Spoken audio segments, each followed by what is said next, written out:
So pretty much the whole boxing world is still in shock over Tyson Fury defeating Deontay Wilder in their rematch Saturday. Now, they're not in shock that Tyson Fury won. They're in shock how he won with the knockout. I was definitely stunned. I didn't see that coming, man. At all. At all. I knew that there was definitely a chance that Fury was going to win. I figured he was going to win by decision if he did win. But I thought that Deontay Wilder was going to knock him out. And I just thought that Fury couldn't fight any better than he did the first time they went up against each other. And I thought that he was just going to run into that right hand. And I overestimated Deontay Wilder and I underestimated Tyson Fury. That's for sure, man. I got to give Fury all the credit in the world.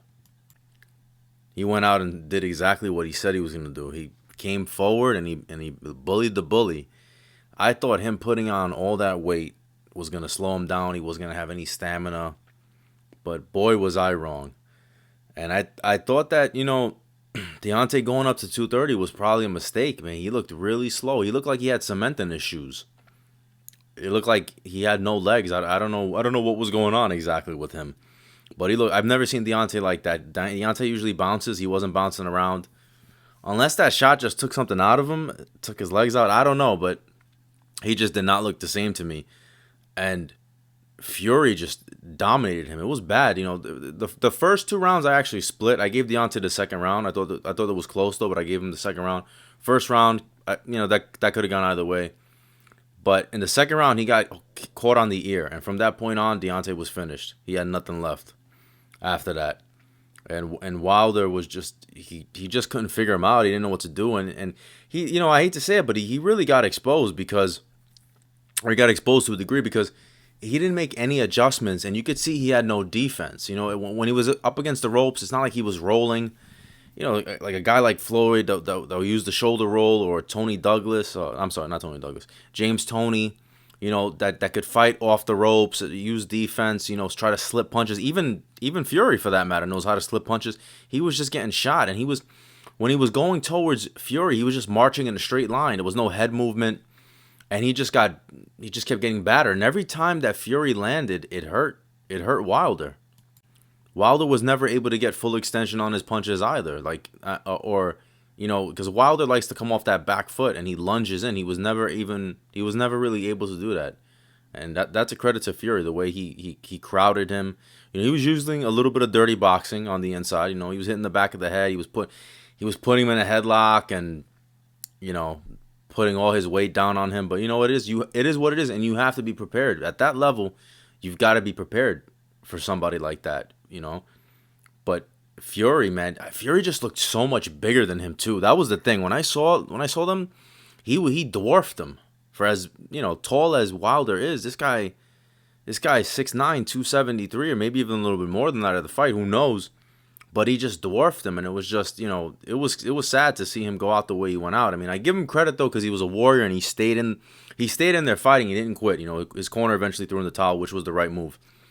But he just had no answers, and you could see he had no skill. And we've known this about Wilder, but we got caught up in his power and that eraser, that right hand that was always able to get him out of a jam. Even if he was losing a fight, you could always rely on that right hand to get him out of there. And, was he exposed? He was, to a degree. I also think, too, though, I'm of the belief that it's just a bad matchup. Because Fury is so big and so skilled. The guy's 270-something pounds. It doesn't matter if he doesn't have Wilder's power. If you get hit by somebody that weighs that much with that leverage from that height, it's going to hurt. It's going to hurt no matter who you are, I mean, there's rarely anybody that's been at Tyson's size, So I think it's just a bad matchup. A little bit of he got exposed, but it's also a bad matchup. Before this fight, and maybe even still after, I don't think anybody else in the heavyweight division beats Wilder other than Fury. I think right now, I still believe that, even though Wilder's not skilled, clearly, and we saw that. Now, Wilder should probably take a tune-up fight before he goes into that rematch, but that's not going to happen because of all the money on the table and the business of boxing. He's going to go right in there and he's going to have that rematch. And I don't think he has any chance to beat him. Honestly, the style. This is the thing about Fury, man. You got to give him all the credit in the world. I have to, because he fought two different styles. The first fight, he boxed him, and I thought it was a draw. People are saying he got robbed. I thought it was a draw because I thought in the early rounds, I gave Wilder a couple of rounds because Fury didn't really do anything, in my opinion. Wilder didn't do much either. He missed a lot, but at least he was aggressive. So I thought the draw was fair. But the first fight, he fought a style in which he was boxing and moving and slipping and everything else like that. The second fight, he just came forward, and he realized, if I come forward, Wilder can't get his punches off because Wilder's not a guy that could fight in close range. He needs space. He needs distance, to get his power off. And even his jab, he doesn't even use his jab at like a traditional jab. He uses his jab just to measure that right. So Fury knew that. Kronk Jim knew that. I mean, credit to him. He got rid of Ben Davis, and people were saying it was a mistake. Wilder's a genius. That crew is a genius. All the credit to Fury.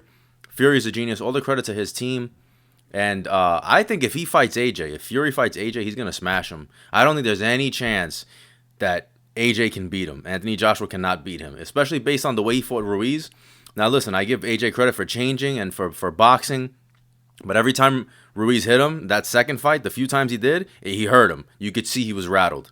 And he can't run from you can't run from Tyson Fury.